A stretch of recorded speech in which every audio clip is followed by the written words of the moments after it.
I believe that blockchain technology has the potential to revolutionize many industries. However, for it to achieve this, it must overcome a significant challenge: scalability. A common criticism of blockchains, such as Ethereum, is their slow speed and high cost, making them impractical for widespread use.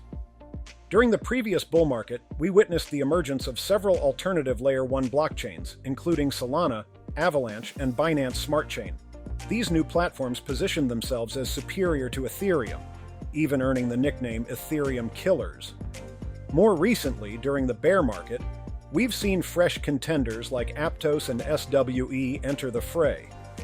In today's video, I'm excited to discuss another new alternative layer, one blockchain that sets itself apart from its rivals, and why it deserves your attention. This is a topic I haven't covered before on my channel, and it's not widely discussed online yet. I anticipate it will garner significant interest in the coming months as it becomes operational. People are always on the lookout for the next big thing, especially as we approach the next phase of crypto growth. They want to stay ahead of the curve by familiarizing themselves with new technologies and cryptocurrencies before they become mainstream. Alright, let's delve into this new alternative Layer 1 blockchain that's making waves for its unique approach compared to its competitors. This blockchain is named Monad. So what exactly does it offer, and why do I think it's going to gain momentum? Firstly, let's focus on its scalability. Monad boasts an impressive capability of processing about 10,000 transactions per second and achieving 1-second block times.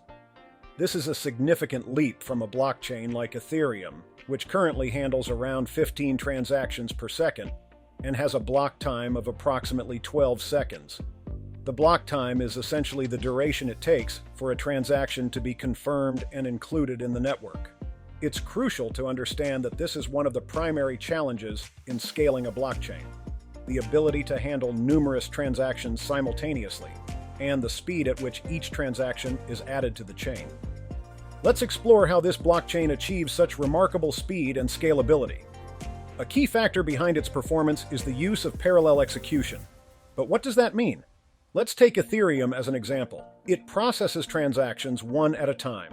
So if I transfer cryptocurrency from my wallet to yours, say 1 Ether, my transaction is the only one being processed at that moment. Anyone who initiated a transaction before me must have theirs completed before mine can be processed, and those who are after me must wait for mine to finish. This sequential process creates a significant bottleneck when it comes to scaling.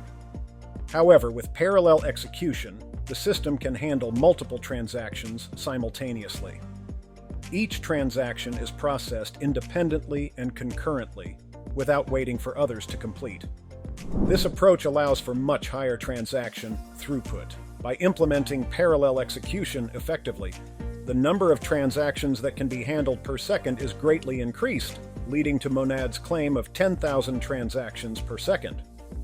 Now, at the start of this video, I mentioned that Monad sets itself apart from its alternative Layer 1 competitors. But parallel execution isn't a novel concept in the world of blockchains.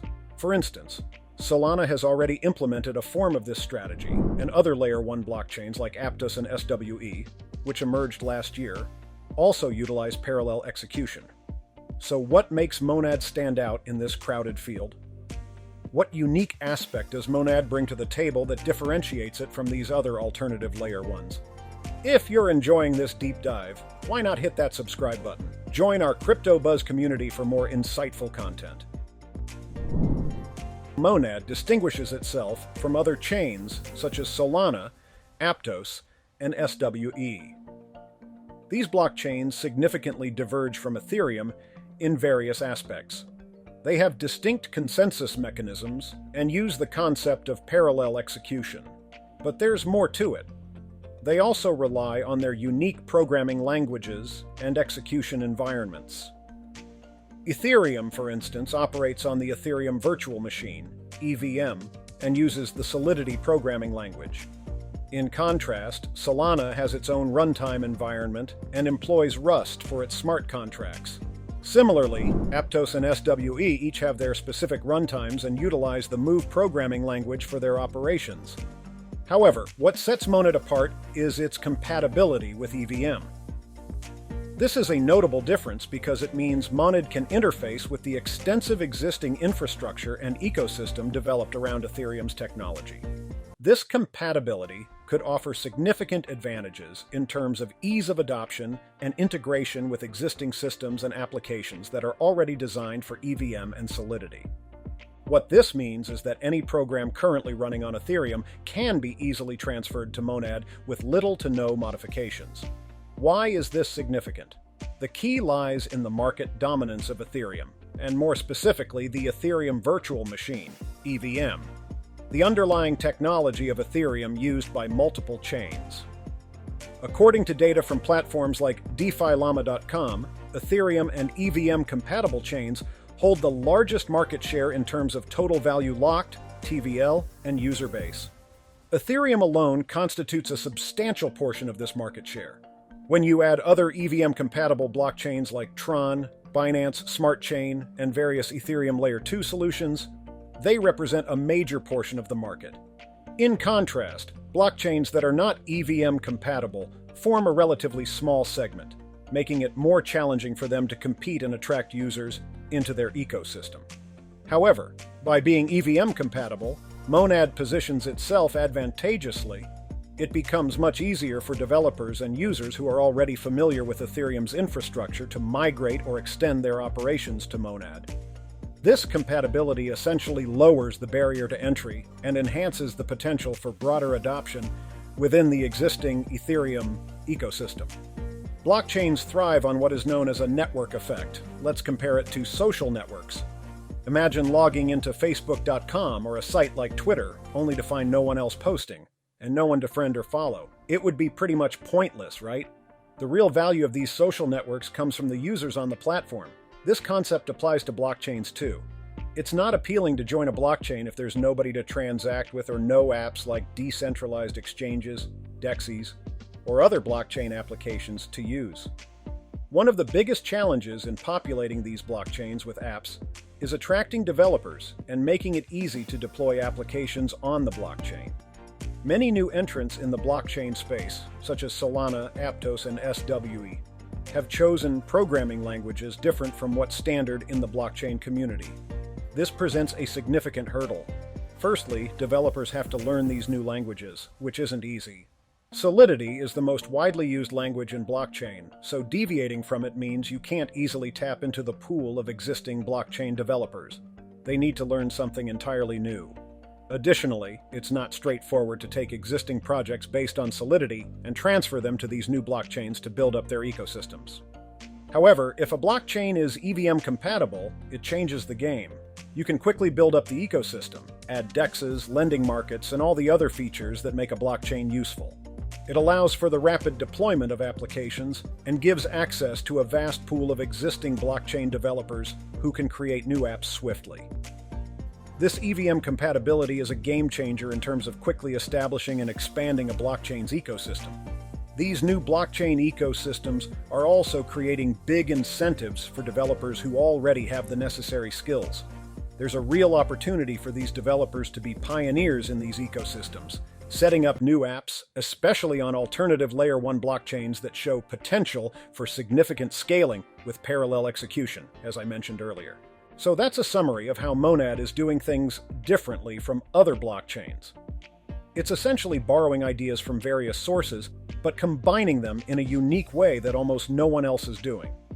It boasts fast transactions through parallel processing and, importantly, is EVM compatible. This means it can quickly establish and grow its ecosystem. Now let's talk about the current status of the Monad network. At the time of recording this video, it's not even live yet, which I think is one of the reasons why it's not being talked about much. It hasn't officially hit the market. The test network is expected to go live in a few months. Why is this significant? Well, there are often early opportunities on test networks. We've seen this with projects like Aptos, which had an incentivized testnet featuring numerous airdrops. With that in mind, let's discuss some of the potential opportunities associated with this. One major opportunity with the Monad blockchain could be the potential for airdrops.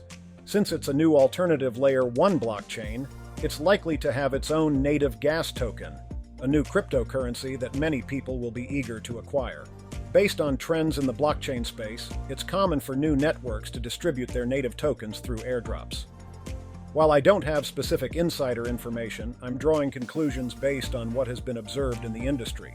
For instance, the Aptos airdrop, linked with its incentivized test network, resulted in many individuals earning thousands, and in some cases, tens of thousands of dollars.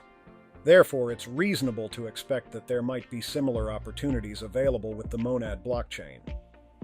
Other opportunities in the Monad blockchain space include running validators.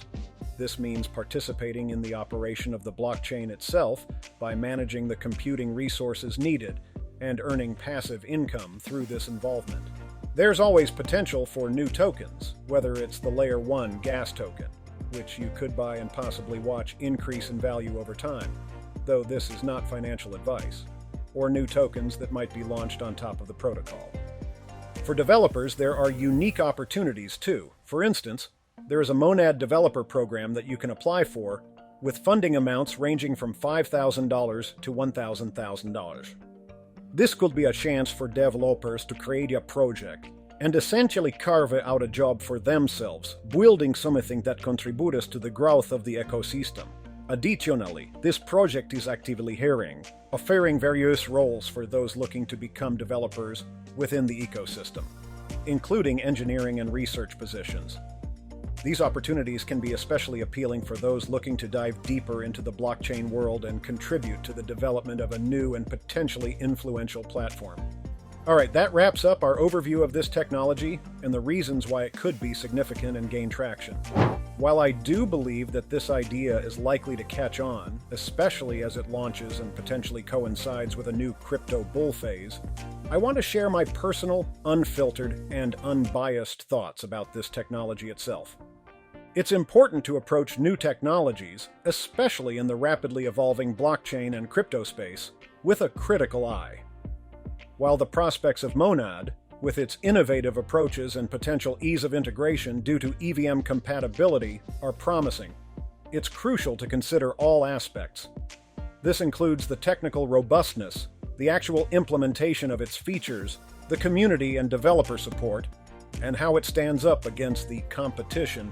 The blockchain space is dynamic and constantly changing, with new players emerging regularly. The success of any new blockchain technology like Monad will depend not just on its technical capabilities, but also on how well it can establish itself within the community and how it adapts to the evolving demands of the market. As always, with any emerging technology or investment opportunity, it's wise to conduct thorough research and consider the broader context before getting involved. As a technology, this isn't the first time we've come across the concept of parallel execution in the blockchain. Personally, I think the effectiveness of this approach in processing blockchain transactions still needs to be proven. When it comes to sequential processing, it's often seen as a feature, not a flaw, in blockchains. This is because parallel processing can introduce potential issues. For instance, consider a situation where everyone is trying to make a decentralized exchange, DEX, trade at the same time. They're all trying to figure out the underlying liquidity and the price for that trade. If everyone is aiming for the same price, how does the network decide the order of transactions to ensure that you actually get the price you expect? I've seen various solutions to this, but none have completely convinced me yet. I'm not saying there isn't a solution, but until I see a truly compelling one, I remain skeptical about this being an effective way to scale. Another reason I see sequential transactions as beneficial is in addressing the issue of state bloat. This means if you include an enormous number of transactions on the blockchain, it becomes larger and more unwieldy. There's a reason we don't do this. For example, Ethereum could technically alter its code to increase the block limit significantly and allow more transactions for faster processing. However, this would result in a blockchain that's difficult to manage. It would become increasingly challenging to run a node, leading to many people dropping off from supporting the network. This poses a centralization risk because you'd need substantial hardware and storage space to operate the network, potentially compromising its decentralization. I don't believe that this potential solution is exempt from these issues. That said, I'm still very much focused on the Ethereum ecosystem and its Layer 2 scaling solutions as a long-term strategy. However, I do expect something like this new technology to gain traction. People are always eager to try out the next big thing, particularly if we're heading into a new bull phase in the crypto market. So, I'm curious to hear your thoughts. Are you excited about this new development? Do you believe that parallel execution has a place in blockchain technology? Is it the key to scaling these systems for mass adoption and making blockchain ready for the mainstream? Please share your opinions in the comment section below. I'm really interested in hearing what you have to say. After leaving your comment, don't forget to hit the like button below for the YouTube algorithm. If you haven't subscribed to the channel yet, please do so. It really helps these videos reach more people and spreads knowledge about blockchain technology. So make sure you subscribe and join in on this journey of exploring the blockchain world.